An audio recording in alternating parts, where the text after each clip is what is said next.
सीधे आपको लिए चलते हैं। सदन की कार्यवाही शुरू हो गई है, तो अभी वहां क्या चल रहा है, बजट को लेकर चर्चा हो रही है, दिखाते हैं आपको। इस तरह का टिप्पणी और भाषा इस्तेमाल करता है जो संसदीय परंपरा में परमिसिबल नहीं है। सदन का गरिमा को चोट पहुंचती है तो आप समय समय में कार्रवाई करते ही हैं, उसको आप सदन का कार्रवाई से बाहर निकलने के साथ साथ बाकी अध्यक्ष जी आपके पास पावर है, आपके पास अथॉरिटी है कि कोई भी सदस्य इस तरह का व्यवहार करेंगे तो उसके ऊपर में उचित कार्रवाई या उचित टिप्पणी करने का भी माननीय अध्यक्ष जी के पास अधिकार है। हम अपना सरकार की ओर से ये कहना चाहता हूँ कि मैं डिटेल में नहीं कह रहा हूँ, मैं यहाँ सदन में नहीं था कल, मैं राज्यसभा में गए थे, जब आया तो ये घटना हुई। प्लीज पूरी बात बोलने दो उनको, पूरी बात बोलने, पूरी आप क्योंकि मैं चाहता तो मैं डिफेंड कर सकता हूं या उसको मैं टिप्पणी नहीं कर रहा हूं। मैं टिप्पणी नहीं करना चाहता, मैं इसे इतना कह रहा हूं कि हमारा जो भी मेंबर को प्रोवोक कौन किया, किसने किया, बोला, मैं इसमें नहीं जा रहा हूं।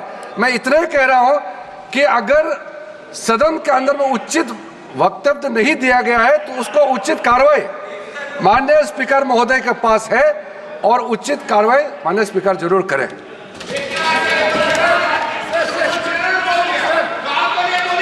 Next question number 41 Pradeep Kumar Panigrahi. No मेरी रूलिंग सुनो, एक सुनो मेरी रूलिंग, अब रूलिंग दे रहा हूं मैं, बैठो। Question number 41। बैठिए बैठिए बैठिए, पहले इनको तो बिठाओ। ब्लड प्रेशर आ रहा है।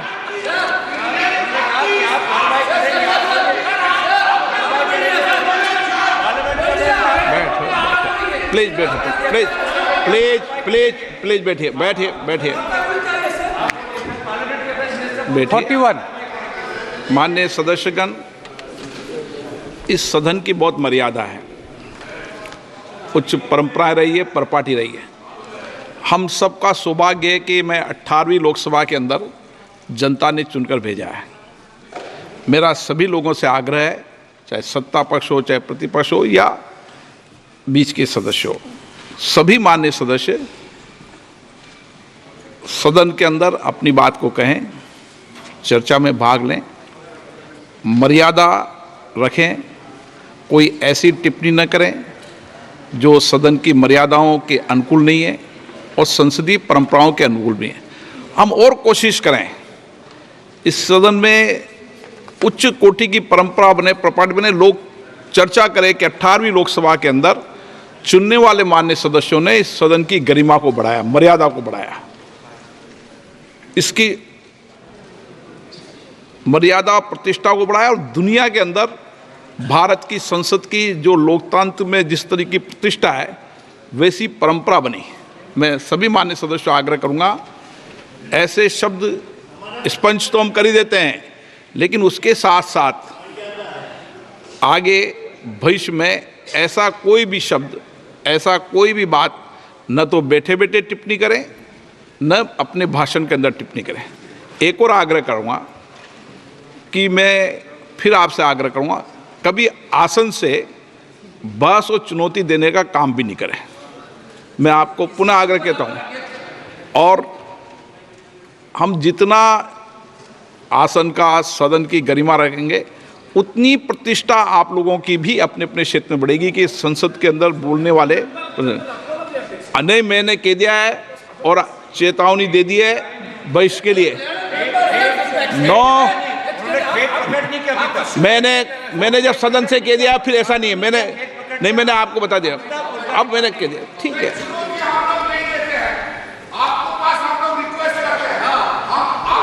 ओके ओके ठीक। Okay, question number 41 Shri Pradeep Kumar Panigrahi. 41। Question number 41 माननीय मंत्री जी। Speaker sir, a statement is laid on the table. माननीय सदस्य, Supplementary question, sir. The Honorable Speaker, sir, will the Minister elucidate the House regarding what measure will the government implement to ensure the transparency, accountability and equity in the carbon trading schemes, particularly in the verification process of carbon credit, while preventing abuses like under-reporting emissions and greenwashing? And how can blockchain technology will be leveraged to enhance tracking and verification, all while fostering participation across all sectors in aligning with India's broader environmental goal? Speaker साहब, जहाँ तक इस mechanism के implementation का कार्यक्रम है, ये bureau of energy efficiency ने एक बहुत डिटेल्ड प्रोसीजर ये पब्लिश कर रखा है, जिसमें चाहे उसका वैलिडेशन का विषय हो, प्रमाणीकरण अथवा वेरिफिकेशन सत्यापन का हो, इस सारे विषय को वास्तव में बहुत एक गंभीर विषय और पूरी दुनिया इससे चिंतित है। तो बहुत से पैरामीटर्स इंटरनेशनल मार्केट के भी हैं, अदर सभी कंट्रीज इसमें बैठ के विचार करती हैं। विषय तो वास्तव में सबसे पहले ये 1997 में क्योटो प्रोटोकॉल के अंदर इसकी शुरुआत की गई थी। भारतवर्ष में भी 2001 में इसमें रजिस्ट्रेशन शुरू हुआ था और 2005 में इसकी इंटेंसिटी को मेजर करने का एक मेथड जो बनाया गया था, और उसके बाद लगातार हम लोग क्लीन डेवलपमेंट मैकेनिज्म के अंतर्गत तो सदन की कार्यवाही आपने देखी। बजट को लेकर दरअसल राजनीति भी गर्म है। बिहार को बजट में तोहफे मिले कई, लेकिन विपक्ष अब विशेष राज्य के मुद्दे को लेकर केंद्र और नीतीश पर हमला बोल रहा है। लालू यादव ने कहा कि नीतीश ने सरेंडर कर दिया। तो लालू यादव अब नीतीश कुमार पर तंज कर रहे हैं, ये कहते हुए कि उन्होंने सरेंडर कर दिया है, चूंकि विशेष राज्य के दर्जे की मांग थी, उसका क्या हुआ। हालांकि इस बजट में बहुत ज्यादा प्रावधान बिहार के लिए किया गया है। बिहार के विकास के लिए जो फंड दिया गया है उससे लेकर दूसरी तरफ से भी आरोप लगाए जा रहे हैं कि भेदभाव किया गया, बिहार को ज्यादा दिया गया। जी नीतीश कुमार ने कोई जवाब नहीं दिया, नहीं मिलने पर सरेंडर कर गए। बाबू जी नीतीश कुमार ने कोई जवाब नहीं दिया, नहीं मिलने पर सरेंडर कर गए। बाबू जी नीतीश कुमार ने कोई जवाब नहीं दिया, नहीं मिलने पर सरेंडर कर गए। तो सुना आपने लालू यादव को, जब उनसे सवाल पूछा वहां मौजूद एक जर्नलिस्ट ने, तो यह कहना था उनका कि नीतीश सरेंडर कर गए हैं, बीजेपी ने बिहार को कुछ नहीं दिया। ये कह रहे हैं लालू यादव विशेष राज्य के दर्जे के मुद्दे पर। अब देखिए किस तरीके की राजनीति हो रही है। तो नीतीश कुमार ने सरेंडर कर दिया, ये बड़ा आरोप लालू यादव लगाते हुए बीजेपी ने बिहार को कुछ भी नहीं दिया है, ये कह रहे हैं लालू यादव। दरअसल एक पुरानी मांग है बिहार की कि विशेष राज्य का दर्जा दिया जाए ताकि बिहार का विकास हो सके। क्या कहा लालू यादव ने, एक बार फिर से हम आपको सुनवाते हैं। बाबू जी नीतीश कुमार ने कोई जवाब नहीं दिया, नहीं मिलने पर सरेंडर कर गए। बाबू जी नीतीश कुमार ने कोई जवाब नहीं दिया, नहीं मिलने पर सरेंडर कर गए। बाबू जी नीतीश कुमार ने कोई जवाब नहीं दिया, नहीं मिलने पर सरेंडर कर गए। तो सरेंडर कर गए हैं, ये कह रहे हैं लालू यादव नीतीश कुमार के लिए। तो ये एक बड़ा विरोधाभास भी है। विपक्ष के कई लोग ये आरोप लगा रहे हैं कि बिहार को बहुत ज्यादा दे दिया गया है, और दूसरी तरफ लालू यादव जो कि उसी विपक्षी खेमे के हैं, वो कह रहे हैं कि नीतीश कुमार ने सरेंडर कर दिया। बिहार विधानसभा में भी जमकर हंगामा हुआ है। महागठबंधन के विधायक हंगामा कर रहे हैं। बिगड़ती कानून व्यवस्था, भ्रष्टाचार, बिहार को विशेष राज्य का दर्जा देने, यूथ कांग्रेस के कार्यकर्ताओं पर हुए लाठीचार्ज के मुद्दे पर यह प्रदर्शन किया जा रहा है। लॉ एंड ऑर्डर को एक बड़ा विषय बनाया गया है और भ्रष्टाचार को लेकर भी हंगामा हो रहा है। सीधे आपको लिए चलते हैं, बिहार विधानसभा में जो हंगामा हो रहा है वो कार्यवाही आपको दिखाते हैं। जानना चाहता हूं माननीय मंत्री जी से, अध्यक्ष महोदय, इतना बड़ा टेंडर कैंसिल हुआ या रद्द हुआ?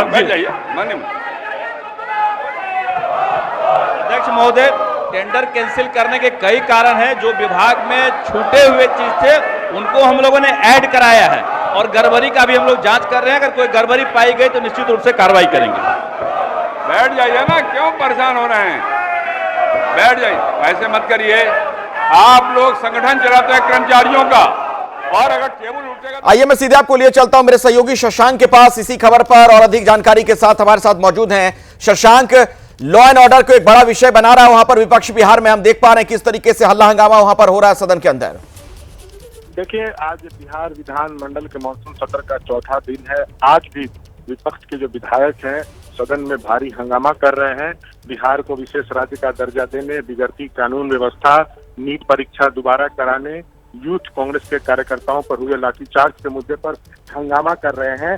स्पीकर बार बार आग्रह कर रहे हैं कि आप लोग अपनी अपनी सीटों पर जाकर बैठिए, आप लोगों की बात सुनी जाएगी, लेकिन महागठबंधन विधायक कुछ भी सुनने को तैयार नहीं है, सरकार की घेराबंदी कर रहे हैं। वहीं नेता प्रतिपक्ष तेजस्वी यादव विदेश में थे, आज वो भी पटना पहुंच रहे हैं। तो दोपहर में जो महागठबंधन के विधायक हैं राजभवन तक मार्च भी इन मुद्दों पर कर सकते हैं। जी शुक्रिया इस जानकारी के लिए आपका शशांक। महागठबंधन के जो विधायक हैं वो मार्च भी कर सकते हैं। लॉ एंड ऑर्डर भ्रष्टाचार को लेकर ये बड़ा हंगामा। आप सदन के अंदर की कार्यवाही भी देख रहे हैं किस तरीके से वहां पर जबरदस्त हंगामा देखने को मिला है। बिहार विधानसभा में इस वक्त हंगामा हो रहा है। विपक्ष के जो लोग हैं सरकार को घेर रहे हैं और दरअसल कानून व्यवस्था को एक बड़े मुद्दे के तौर पर रखा जा रहा है। जिस तरीके से हाल के दिनों में बिहार में कई आपराधिक घटनाएं हुई, उसे लेकर सरकार को वहां का विपक्ष घेर रहा है। बिहार में आज भी विपक्ष का हल्ला बोल जारी है। कल यूथ कांग्रेस के कार्यकर्ताओं पर लाठीचार्ज हुआ था, इसके खिलाफ भी आज कांग्रेस के नेता मुंह पर काली पट्टी बांधकर विधानसभा पहुंचे। नीतीश सरकार के खिलाफ वहां पर प्रदर्शन किया जा रहा है। आपको शशांक की एक रिपोर्ट दिखाते हैं।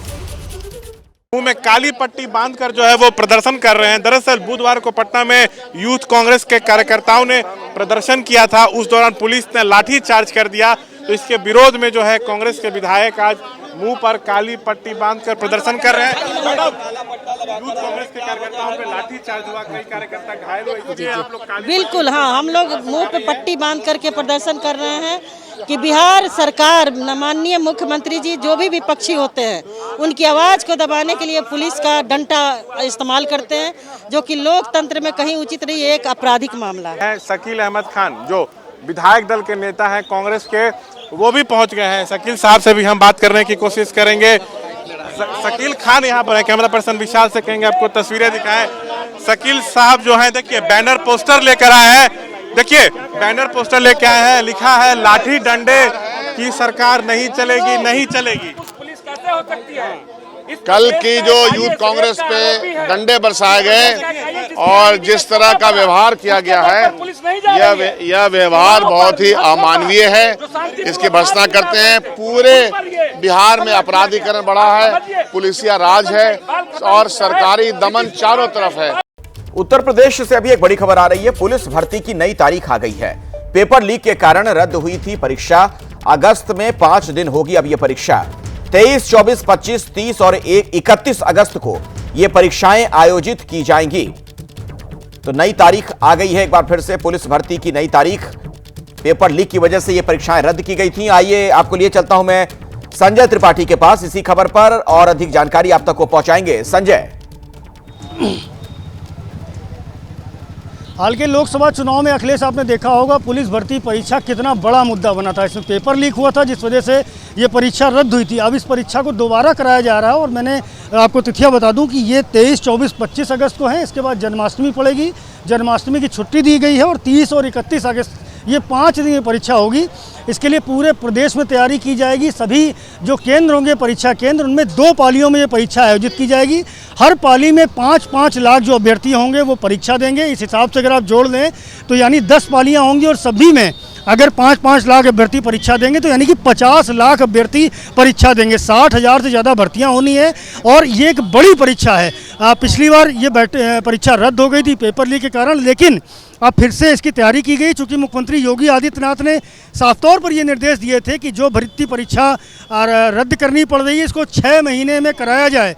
जो पुलिस भर्ती परीक्षा जो बोर्ड है, पुलिस भर्ती एवं प्रोन्नति बोर्ड, उसके अधिकारियों पर भी कार्रवाई की गई थी। पेपर लीक के कारण बहुत सारे लोगों को गिरफ्तार किया गया था। यूपी एसटीएफ ने गिरफ्तारियां की थी, छापेमारी की गई थी और एक बड़ा कॉकस निकल के आया था जो भर्ती परीक्षाओं में पर्चों को लीक कराने का खेल करता था। अब ये परीक्षा दोबारा कराई जा रही है। 5 दिन ये परीक्षा की जाएगी और चूंकि जो अभ्यर्थी इसमें दूर दराज से आएंगे उनके लिए ये भी सुविधा की गई है कि जो रोडवेज की बसें चलती हैं उन पर वो अपना प्रवेश पत्र दिखा करके निःशुल्क यात्रा अपने केंद्रों तक कर सकेंगे। यानी कि उनके आवागमन की विशेष व्यवस्था मुख्यमंत्री योगी आदित्यनाथ के निर्देशों पर की जा रही है। और इस बार ये भी कहा गया है, क्योंकि हाल ही में नकल विरोधी कानून पास किया गया है, पेपर लीक संबंधी कानून पास किया गया और उसमें कड़े प्रावधान किए गए हैं। 1 करोड़ तक का जुर्माना लगाया गया है और साथ ही साथ भारी भरकम सजा का भी प्रावधान किया गया है। तो अब जो अगर पेपर लीक होगा तो सख्त से सख्त कड़ी कार्रवाई की जाएगी। हालांकि तैयारियां कुछ इस तरह से की जाएंगी। चलिए, अभ्यर्थियों के लिए एक अच्छी खबर है कि जल्द ये परीक्षाएं फिर से आयोजित की जा रही हैं। संजय, शुक्रिया इस जानकारी के लिए आपका। तो बजट को लेकर किस तरीके से अब राजनीति हो रही है, ये भी मैं आपको बता दूं। बजट को लेकर लगातार राजनीति गर्म है।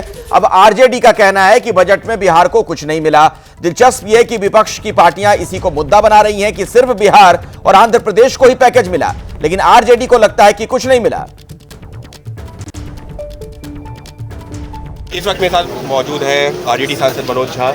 सर, बिहार के विशेष पैकेज को लेकर के, विशेष स्टेटस को लेकर के लगातार नहीं, मैं आपसे पूछना चाहता हूँ, विशेष पैकेज कहाँ? मूंगफली समझते होंगे, पीनट्स, ये तो छिलका पकड़ाया गया है। ऑनगोइंग प्रोजेक्ट्स को आप क्लब करते हो और उसको कहते हो विशेष पैकेज। शर्म आनी चाहिए, शर्म आनी चाहिए। It amounts to cheating. विशेष राज्य का दर्जा हमें क्यों चाहिए था? पैसे लैप्स नहीं करते हैं। 90% सेंट्रल गवर्नमेंट बेयर करती है, जो एलोकेशन ऑफ, जो डिवीजन ऑफ पूल होता है। अगर इन चीज़ों को बिहार के मद्देनजर आप नहीं देख रहे तो क्या सिर्फ वोटिंग स्टेट मानते हैं बिहार को? मैं तो कहूँगा कि प्रधानमंत्री जी खुद अपने पुराने बयान याद करें भाई, आईना सामने रखें, उन्हें खुद शर्म आएगी। लेकिन सर, नीतीश जी ने सदन में भी कहा, बाहर भी कहा कि देखिए, हमको जो चाहिए था बिहार के विकास के लिए केंद्र सरकार और एनडीए सरकार से हमको मिला है। नीतीश जी ने कहा, आप तो पत्रकार हो ना, पुराने प्रोजेक्ट्स को सामने रखवा दीजिए एबीपी न्यूज़ पे और कह दीजिए कि उसकी क्लबिंग कैसे हुई है। ये शोध करना आपका काम है। नीतीश जी की कुछ मजबूरियां होंगी, क्योंकि उन्हीं मजबूरियों की वजह से वो महिलाओं पे अश्लील टिप्पणियां कर रहे हैं, अशोभनीय टिप्पणियां कर रहे हैं। अब उनको तो मैं सिर्फ कहता हूँ, स्वस्थ रहिए, बेहतर रहिए। बस सर, एक सवाल और। लेकिन आप कह रहे हैं कि बिहार को उसका जो हक है, जो दर्जा था, वो नहीं मिला।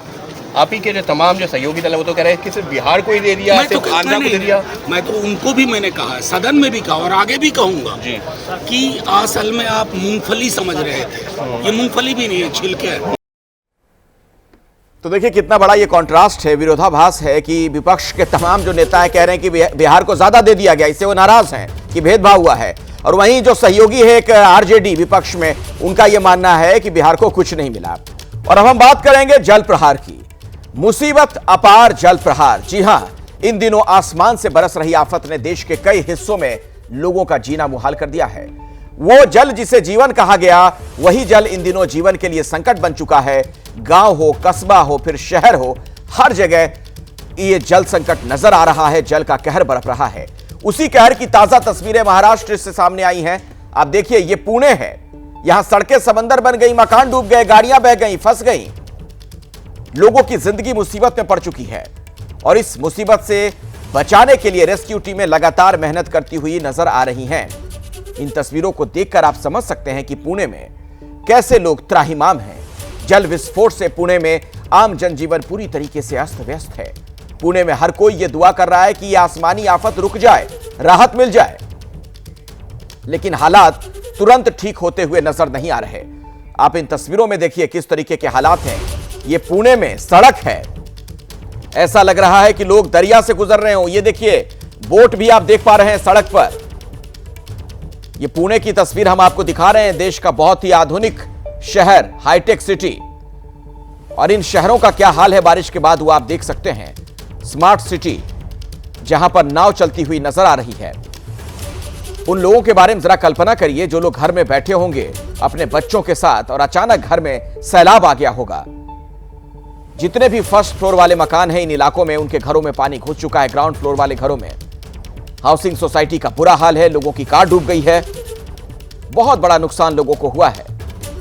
यही नहीं, कई जगहों पर तो लोगों की जान चली गई। करंट लगने से 3 लोगों की मौत हो गई।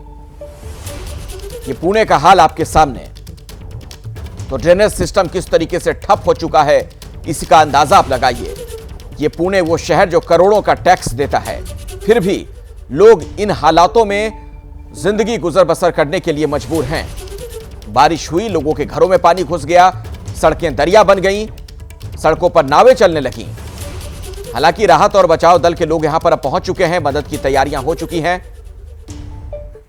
लेकिन जल निकासी की कोई व्यवस्था समुचित क्यों नहीं, एक बड़ा सवाल है। और इन सब के बीच में जो चिंता वाली बात है वो ये कि बारिश और होगी। पुणे और आसपास के इलाकों में एहतियातन स्कूल बंद करवा दिए गए हैं और प्रशासन ये अपील कर रहा है कि लोग घरों से बाहर ना निकलें। लेकिन आज भी बारिश का रेड अलर्ट है, यानी तेज बारिश, मूसलाधार बारिश फिर से होगी। और अभी जब पुणे का ये हाल है तो सोचिए आने वाले कुछ घंटों में हालात कितने खराब हो सकते हैं। और प्रशासन लोगों से कह रहा है कि आप घरों से बाहर ना निकलें, लेकिन अगर बारिश का पानी घरों में घुस जाएगा तो लोग क्या करेंगे?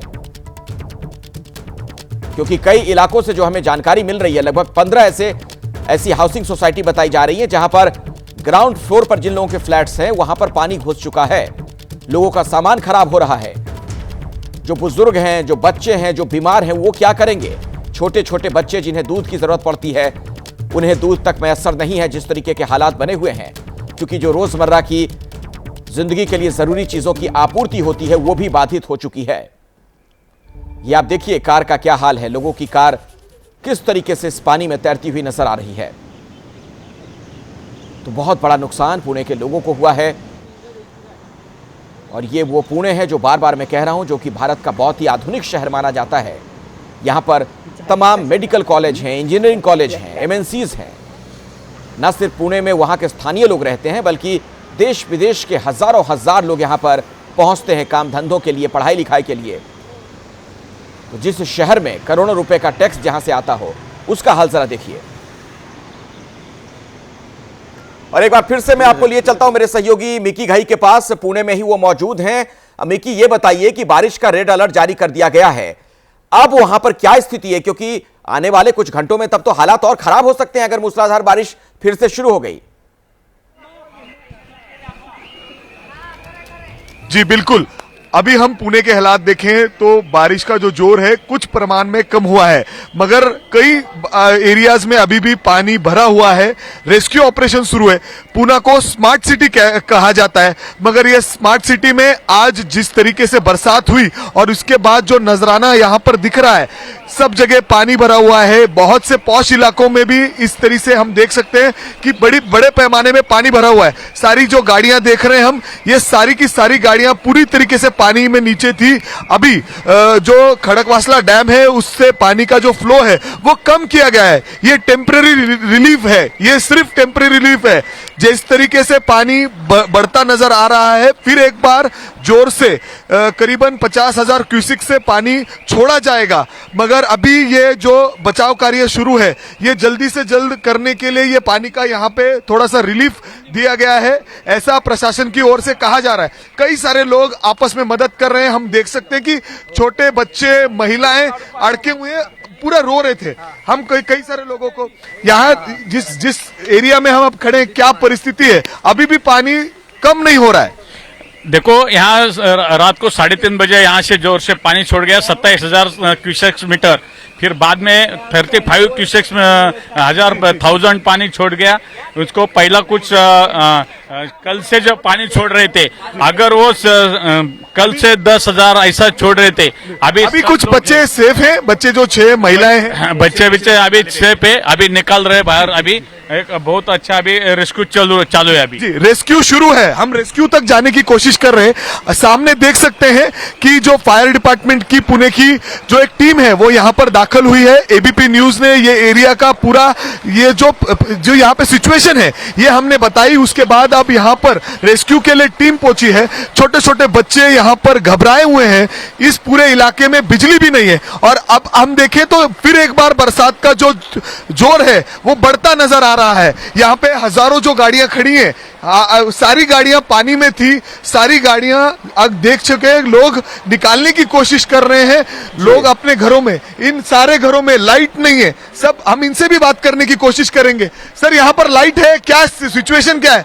लोग डरे हुए हैं, लोग बिल्कुल डरे हुए हैं। जिस तरीके की स्थिति ये स्मार्ट मीटर जी जी जी, हाँ जी, लाइट नहीं है। लाइट नहीं है, उधर तो मीटर तक पानी गया था, उधर मीटर तक, वो पूरा मीटर तक। मतलब लोग डरे हुए हैं। ऐसी सिचुएशन आपने इससे पहले कभी देखी है? नहीं, कभी नहीं थी, लेकिन इतनी नहीं थी। कितने सालों से आप यहाँ पर रह रहे हो? हमें 20 साल हो गए, 20-25 साल हो गए। तो ऐसा मतलब ऐसा क्यों हो रहा है अचानक से? क्या अभी तो ज्यादा फ्लो पानी छोड़ा, इसकी वजह से ज्यादा फ्लो आ गया है और ये सडनली हो गया है। एंक्रोचमेंट हुई है मतलब इसका। और देखिए सबसे जो चौंकाने वाली बात, हैरान करने वाली बात कि प्रशासन की तरफ से ये रिक्वेस्ट की जा रही है लोगों से कि आप घरों के अंदर रहें, घर से बाहर ना निकलें। अब लोगों के घर में पानी घुस जाएगा तो लोग करेंगे क्या फिर? पानी की मनमानी से सिर्फ पुणे ही परेशान नहीं है, बल्कि महाराष्ट्र के कई इलाकों में लगभग एक सी स्थिति है। तस्वीरें जरा देखिए, मुंबई, कोल्हापुर, ठाणे बारिश की वजह से बिल्कुल बेहाल। सड़क पर क्या मंजर है। देश की आर्थिक राजधानी है मुंबई, यहां पर देखिए किस तरीके की स्थिति बनी हुई है। उस मुंबई में जिसे हम देश की आर्थिक राजधानी कहते हैं, जहां पर बीएमसी का करोड़ों रुपए का बजट होता है, फिर भी पानी निकासी की कोई व्यवस्था नहीं हो पाती। और मुंबई थाने में भारी बारिश का अलर्ट है। मुंबई थाने में बारिश का ऑरेंज अलर्ट जारी किया गया है। पालघर में बहुत भारी बारिश हो सकती है। इन सब के अलावा रायगढ़ को लेकर भी रेड अलर्ट जारी कर दिया गया है। हमारी सहयोगी नम्रता इस वक्त मुंबई से हमारे साथ मौजूद हैं, उन्हीं के पास सीधे मैं आपको लिए चलता हूं। नम्रता, मुंबई में भी हम हालात देख रहे हैं कि बारिश हो रही है, सड़कों पर कई जगह जाम की स्थिति है, और इन सब के बीच कहा गया है मौसम विभाग की तरफ से अभी और बारिश होगी, तेज बारिश होगी। जी बिल्कुल, जो फिलहाल की तस्वीरें दिखाई दे रही हैं कि बरसात जो है वो पिछले 2 घंटे से नहीं रुकी है, मूसलाधार बरसात जारी है। मैं इस वक्त जहां मौजूद हूं ये चेंबूर सीएसटी का रोड है और ये मुख्य सड़क है। आप यहां पर देखेंगे कि सड़क आपको दिखाई नहीं देगी क्योंकि पानी इतना ज्यादा यहां पर भरा हुआ है, आने जाने वाली गाड़ियों को खासा मुसीबतों का सामना करना पड़ रहा है। और दूसरी तस्वीर ये है कि बरसात यहाँ पर बिल्कुल भी नहीं रुकी है। लगातार दिखाई जाने वाली तस्वीरों के बाद यहाँ पर बीएमसी की तरफ से मोटर लगाया गया है, जिसके चलते जो पानी निकालने की कोशिश की जा रही है। लेकिन मुसीबत यहाँ पर ये होती है कि पानी निकले कैसे, क्योंकि बारिश जो है वो लगातार हो रही है। हमारे साथ यहाँ के सोसाइटी के पास रहने वाले कई लोग भी हैं। आप अगर हमें बताएं कि कितने साल से आप लोगों के यहाँ पर बरसात होती है और इसी तरह पानी जो है वो भरता है?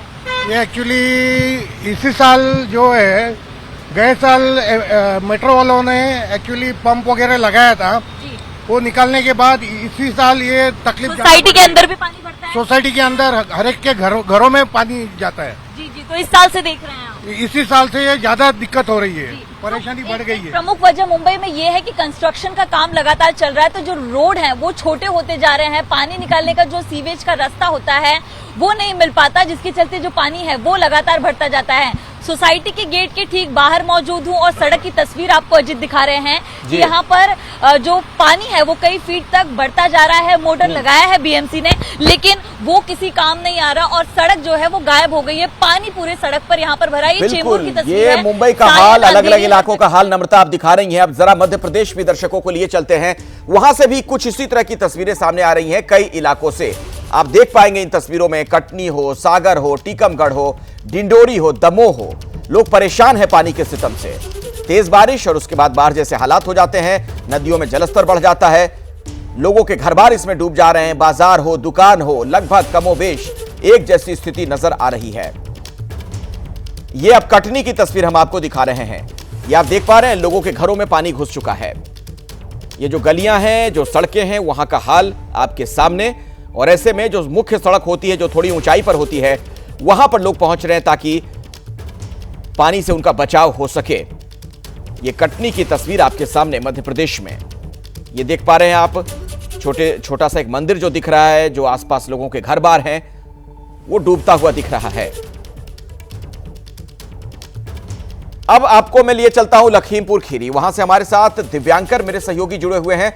दिव्यांकर, इन इलाकों में जहां पर आप गए, वहां पर आपने तस्वीरें जो देखी, अभी क्या स्थिति है?